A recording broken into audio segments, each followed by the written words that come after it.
네, 여러분 반갑습니다. 예, 천자문 시간 오늘은 제 29강째 되겠습니다. 28강에서 우리 앞에서 공곡전성 허당섭청 내용을 배웠죠. 공곡전성 빈 골짜기에 있어도 명성이나 소리가 울려 퍼지고 전해지고 허당 빈집에 있어도 익히 잘 들려온다 하는 이야기를 저번 시간에 배웠습니다. 네, 이번 시간에는 29번째 계속 이어서 화인악적 복연선경이라는 내용으로 같이 한번 알아보겠습니다. 화인악적, 화는 재앙은 기인한다, 인연한다 이런 뜻이겠죠. 악적, 악이 쌓이는 데서 기인한다. 복은 복연성이 아니라 복은 연도 마찬가지죠. 인연 연자죠. 그래서 복은 선경, 경사선은 좋은 경사, 선한 경사, 좋은 일 이런 거를 계속 쌓음으로써 인연한다. 이런 이야기로 아주 여러 책자, 명심보감이나 뭐 주역이나 공자가의나 뭐 여러 책자에 이런 이야기들은 많이 나옵니다. 화인악적 복연 선경이라는 이 내용을 우선에 명심보감의 우리 적선지가는 필류여경이요, 적불선지가는 필류여앙이다 하는 그런 내용들을 배웠습니다. 명심보감 배우신 그 적선지가는 필류여경하는 이런 이야기는 원 출제는요, 주역책에 나옵니다. 주역에 문헌전 중에서도 주역 문헌전, 공자가 지금 문헌전 하면 건문헌전, 곤문헌전, 즉 문헌전은 두 개가 있거든요.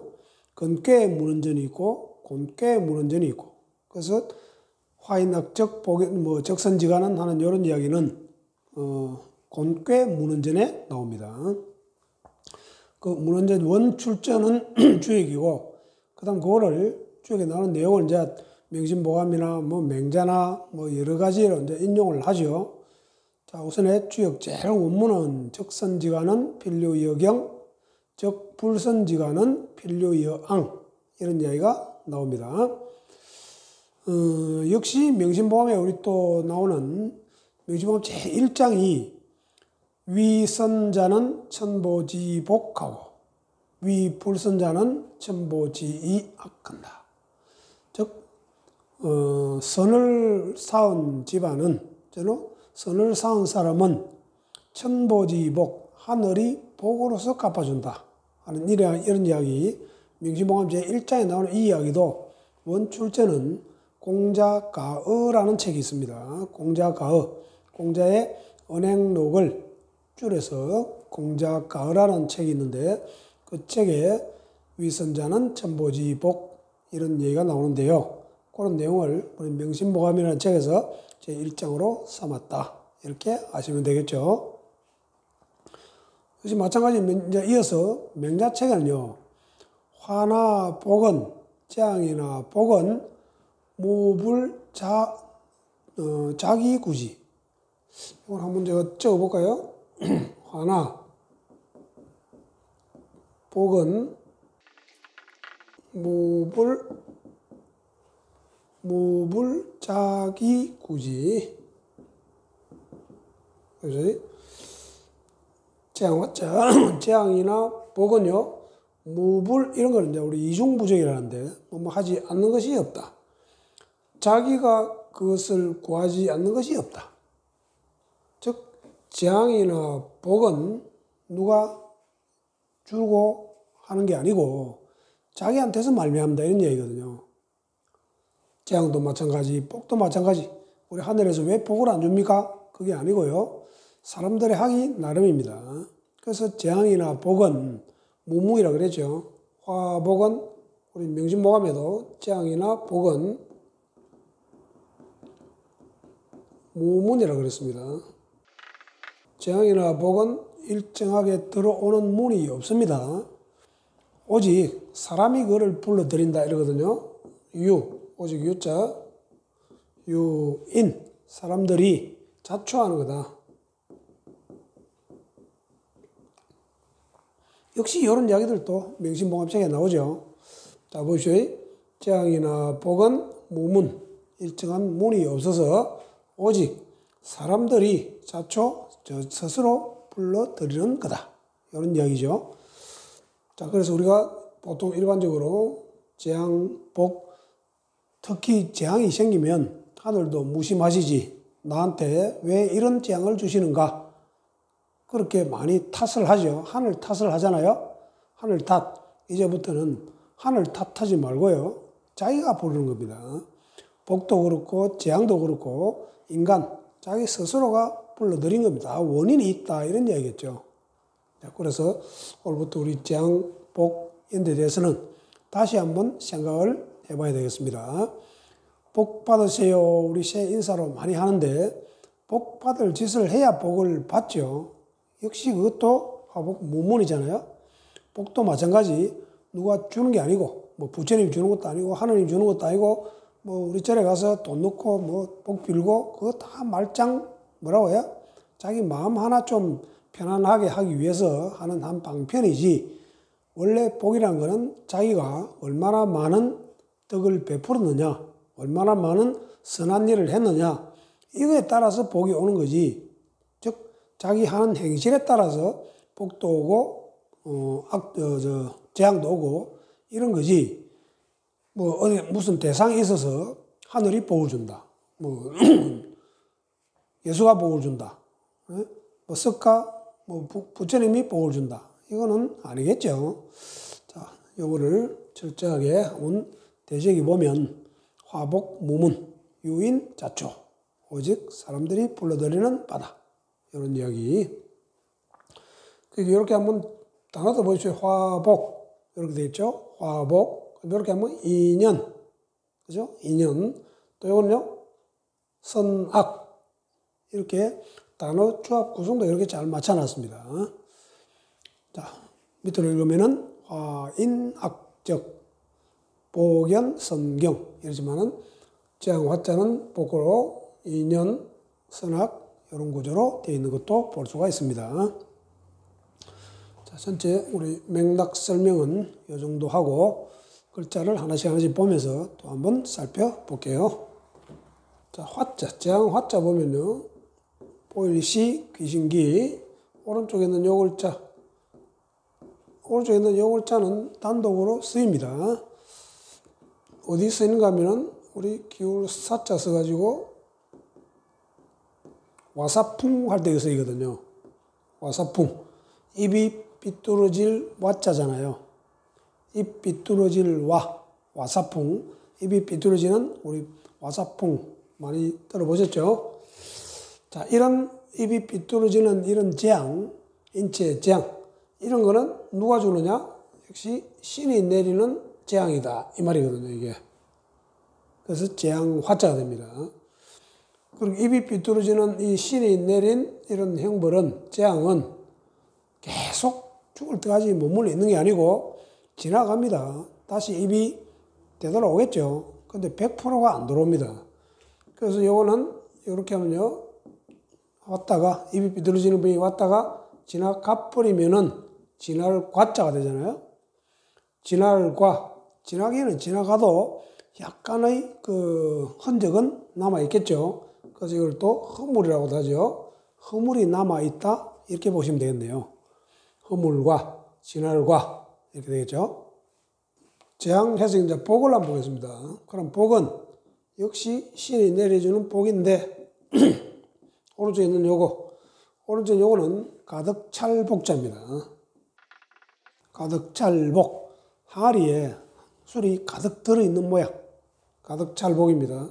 이게 가득 차게 내려주는 거는 역시 신이 내려준다 가지고 복자가 되는 거예요. 복복. 이것도 마찬가지. 가득 차 있는데, 가득 차 있는 거를 이렇게 쪼개버리면요. 이게 가를 부자가 되잖아요. 그죠? 부회장 할 적에 버금부가 됩니다. 요거 파생되는 글자가 몇 개 있습니다. 또 가득 찰 복, 가득 차셔야 되는데 역시 가득 차 있는 게 가버렸습니다. 지나가 버렸어요. 그럼 이러면은 핍진하다 할 적에 핍자가 되죠. 핍진할 핍 이렇게 되거든요. 그 다음 또 하나 더 하면은 요 가득 차 있는 거를 집 안에다가, 위에는 집이죠. 집 안에다가 가득 채워 놓으면 이거는 가득 찰 부가 되잖아요. 부자부. 집 안에 먹을 거든 돈이든 가득 채워 놓으면은 부자니까, 그래서 부자부 또는 가득 찰 부, 가득 채울 부 이렇게 한다고요. 자, 복자, 화하고 복 요 두 개 한번 알아봤습니다. 인연 보겠습니다. 인연, 인 원래 요거는 집이에요. 큰 입구, 요건 집을 나타내는데 안에 사람이, 집 안에 사람이 누워있는 모양입니다. 그래서 집집마다 사람이 누웠거나 앉거나 서거나 하는 그 자리, 이게 본래 뜻은요, 본래 뜻은 자리 인자입니다. 사람은 누구나 자기 집이든 어디든 어떤 경계 테두리 내에는 누구나 사람이 앉을 자리, 누울 자리가 있다. 그래서 자리 인자인데 지금은 인연할 적에 인연인으로 쓰이면서 자리 인자는 위에다가 풀초를 이렇게 또 하나 더 넣습니다. 지금은 자리 인자를 이렇게 쓰고 있습니다. 풀초 밑에 원래 뜻인 자리인. 지금은 인연할 적에 인연인. 인연할 때 인연인자는 선천적인, 원래부터 태어날 때부터 가지고 나는 인연을 인이라고 그러고, 연은 후천적인 인연을 연이라고 그럽니다. 요거는 후천적이고 요거는 선천적이고 이런 차이가 있습니다. 그래서 두 개 합쳐서 우리 인연 이렇게 되거든요. 엄격히 구분하면 선천적인 인, 후천적인 연. 그래서 일반 우리 사회에서 만난 친구나 이런 사람들은 우리 연을 맺는다 이렇게 하잖아요. 연줄이 좋다, 뭐 연을 맺는다 이런 말을 쓰거든요. 자, 그래서 인연, 원래 실사가 들어있으니까, 연자부터 먼저 보면 실사가 들어있으니까 실사하고, 그죠? 오른쪽에 있는 요거는 돼지 단자입니다. 요 단자, 판단한다, 판단할 단, 돼지단, 돼지가 달아날 단, 돼지 어금니단, 뜻이 여러 가지로 쓰입니다. 자, 그래서 이 연 하면은 실이기 때문에 원래는 보이지 않는 실, 보이지 않는 줄, 사람하고 관련되면 사람과 사람 사이에 보이지 않는 줄을 연이라고 한다고요. 그래서 후천적인 연이 됩니다. 보이지 않는 줄. 그래서 인연, 연분 이런. 역시 오른쪽에 있는 요 단자는 발음 역할을 한다. 형성자를 만들기 위한 발음 역할을 한다. 이렇게 보셔도 되고, 갑골문의 그림이 어떻게 끝났는가 하면 요 실에다가 돼지를 이렇게 세운 돼지 모양으로 돼지하고 실하고 이렇게 묶어놓은 그림을 그려놨습니다. 그래서 돼지나 동물이나 이런 돼지가 줄을 타고 올라간다 하는 뜻도 있습니다. 그래서 오를 연자도 오르다라는 뜻도 있습니다. 우리 맹자책에 보면은 연목구어라는 말이 나오거든요. 연목구어. 절대로 안 되는 일 보십시오. 연목 할 적에 나무에 올라가서, 이때 오르다는 뜻이거든요. 나무에 올라가서 구워 물고기를 구한다 하는 이런 이야기. 이때는 오를 연자가 되겠고요. 원래 뜻은 이제 발음 역할로 형성자를 만드는데 실사를 붙여서 실로 묶었다. 그런데 그 실이 사람 인간관계에서는 보이지 않는 노건, 보이지 않는 줄 이런 걸로 엮었으니까 그게 인연이 되어서 연분이 되고 이런 역할을 한다. 그렇게 보시면 되겠죠. 자, 인연에 대해서 알아보고 이제 선악 보겠습니다. 선악. 성자는 위에 있는 요거는 양양자고요. 밑에 있는 요거는 말씀 은 두 개가 밑에 이렇게 붙어 있습니다. 좋을 선, 착할 선자는 원래 요게 원래 글자입니다. 요거를 줄여서 이렇게 쓴 거죠. 즉 여러 사람들이 말하는 건데 양 하면은 양처럼 뭐 순하다, 온순하다, 부드럽다 이런 뜻이겠죠. 그래서 양처럼 순하고 온순하고 부드럽게 하는 말 이래 되잖아요. 그런 말이 좋다 이래 되겠죠. 그래서 좋을 선. 원래 선자는 착할 선이 아니고 원래 좋을 선, 잘할 선자입니다. 잘한다는 뜻이고 좋다는 뜻인데 지금 우리는 사람으로 착할 선 이렇게 하잖아요. 그래서 양처럼 순하고 온순하면서 부드럽게 말을 하는 사람은 우리는 착하다 해가지고 착할 선으로 대표 훈음으로 쓰고 있죠. 악자 보겠습니다. 악자는 위에 있는 거는 버금 아자고요. 이걸 버금 아라 그러죠. 두 번째 요 버금 아 모양은 이 모양은 묘실 모양입니다. 묘실. 사람이 죽으면 우리 흙구덩이 속 모양을 보고 그린 글자가 압니다. 그래서 태어나는 것이 생이 첫 번째 같으면은 이 묘실 모양이니까는 죽으러 가는 것이 두 번째다 이런 뜻을 보시면은 버금이라는 뜻으로 쉽게 유추가 되겠죠. 버금아. 그래서 요거 밑에다가 마음심을 붙여서 자, 요 묘실을 보는 마음 이 말이겠죠. 죽으러 가는 마음. 사람 죽어서 묻히는 걸 보는 마음 이런 뜻이잖아요. 그래서 이런 거는 누구나 다 싫어한다 해가지고 싫어하다는 뜻이 나오고 싫어할 오. 이때는 이제 오가 되겠죠. 발음이. 또 미워한다 할 때도 우리 정오 할 적에도 미워하다 할 때도 오로 발음을 하고 악하다 할 때는 악으로 발음을 하고요.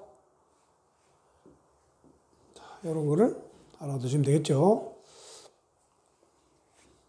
우리 명자책에 사단지심 하면은 수오지심 나오잖아요. 수오지심 할 때는 싫어한다, 미워한다 이런 뜻이겠죠. 선악할 때는 물론 악할 악자고. 자, 그 다음 경사경자 보겠습니다. 경사경자 위에 있는 건 요거는요. 위에 있는 요거는 사슴록자입니다. 사슴록. 그 다음에 요거는 이제 마음심. 밑에는 발모양. 요렇게 세 개가 합쳐진 건데 이것도 역시 갑골문에는 요런 두 개만 적어놨습니다. 밑에 발을 나타내는 천천히 걸을 새 요 글자는 없습니다. 자, 갑골문은 사슴록, 마음심. 자, 사슴록자가 글자 속에 있으면요, 이거는 경사를 나타냅니다. 그래서 갑골문식으로 해석하자면은 경사가 있는 어떤 곳에 사슴 가죽을 선물로 가져간다. 원래 뜻은 그렇습니다. 자, 요 사슴록자는 경사라는 뜻이고요. 자, 경사 있는 곳에 마음을 담아서 가기는 가는데 그때는 이 사슴 가죽을 가져갔습니다. 사슴 가죽은 녹피라고 안 하고요. 녹비라고 읽습니다. 요거 조심하세요. 자, 경사 있는 곳에 녹비를 사슴 가죽을 선물로 가져간다. 가져간다는 뜻으로 걸어간다는 뜻을 이제 후세에 즉 근문에서 이렇게 하나 더 넣은 겁니다. 그래서 경사경 이 되는 거예요. 그 다음에 사을 적자 보시면은 왼쪽에 있는 거는 단독으로 쓰면은 곡식화, 붓으로 쓰면은 벼화 이렇게 되겠죠. 자, 그 다음에 오른쪽에 오는 비채자죠. 요건 빚을 할 때는 채라 그러고 꾸짖는다 할 때는 꾸짖을 책이 되는 거거든요. 자, 원래 뜻이 비채자입니다, 이게. 자, 빚은 자꾸 불어난다 이렇게 생각하시면 돼요. 이자가 불어나듯이 빚도 그죠? 자꾸 늘어난다 이렇게 보시면 되는데 그래서 빚이 늘어나듯이 곡식이 자꾸 늘어나서 쌓였다 이렇게 보면 돼요. 그래서 이거를 사을적이라 그러죠. 오른쪽은 빚이 자꾸 늘어나서 쌓인다는 뜻이고 왼쪽에는 곡식 벼화가 있으니까 곡식이나 볕단이 빚이 늘어나듯이 계속 늘어나서 쌓였다. 자, 그래서 사을 적자가 되겠습니다. 네, 글자 풀이는 오늘 요 정도. 자, 오늘 정리하면은 29강 화인악적 복연 선경. 이 말은 화와 재앙과 복에 대한 이야기가 주역부터 공자가어, 맹자, 명심보감 여러 책에 많이 나오는 이야기입니다. 이런 이야기들을 앞에서 한번 정리를 해서 알아봤고요. 전체 덧풀이 다시 한번 해보자면 재앙은 화인악적 재앙은 악이 쌓인 것으로 인해서 기인한다. 근데 인자는 기인한다 하면 되겠죠. 요 인자는 우리 뭐로 인해서 기인한다 할 적에 악이 쌓여서 화가 생긴다 이런 뜻이고, 좋은 경사 때문에 복이 인연으로 생긴다 이렇게 보시면 돼요. 복연 선경. 오늘은 화복, 재앙과 복, 그 다음에 인연, 선악 이런 것에 대해서 한번 알아봤습니다. 예, 다음 시간에 30강 다시 척벽비보 촌음시경이라는 내용인데 그거를 가지고 30강째 뵙겠습니다. 수고했습니다.